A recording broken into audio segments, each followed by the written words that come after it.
Yes, I do think CPAs should all start thinking about RPA today. As a CPA, we oversee the finance business processes rolling up into the financial statements. And so RPA impacts us significantly because it greatly increases the options we have when trying to assess how to set up or improve a business process.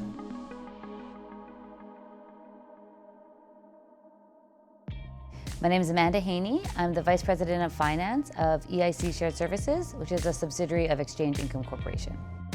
RPA is robotic process automation, which simply put is using software to automate tasks that were historically done by humans. So for example, it could be something like the manual input of high volume data.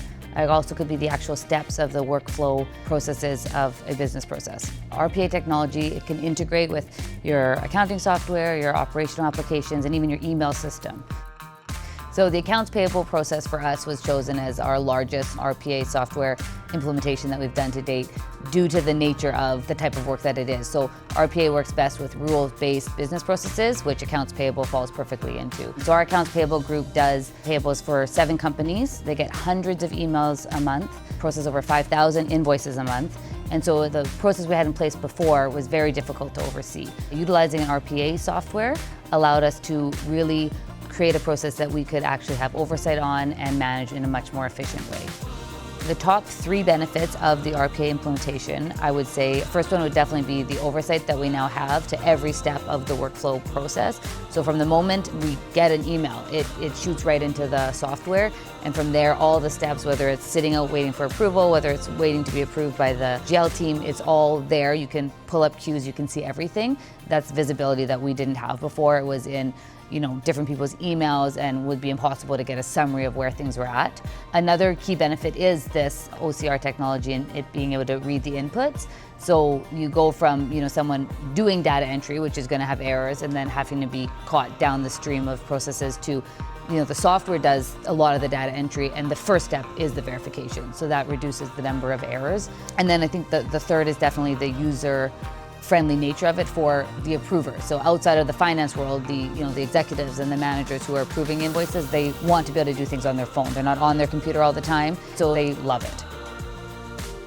So I think the role of the CPA can be a multitude of roles. So one could be as the business leader, bringing forward the RPA technology that they want to implement and showing the organization the benefits that can have. You can also have the CPAs that are the technical ones doing the RPA. Tips that I would give to another CPA wanting to use RPA. So number 1 is definitely the getting IT involved right up front. It's very, very important. Number 2 would be managing your stakeholders' expectations. You need to allocate resources to the project. So you can't just expect to do a large implementation and utilize somebody who has a full-time job. You either have to take some of that work off their plate or bring in an extra resource or multiple extra resources perhaps, because it is time consuming. And the more time you have allocated up front to then assess the processes and do the planning and do the testing, then the less bumps you're going to have down the road. So you have to have realistic expectations.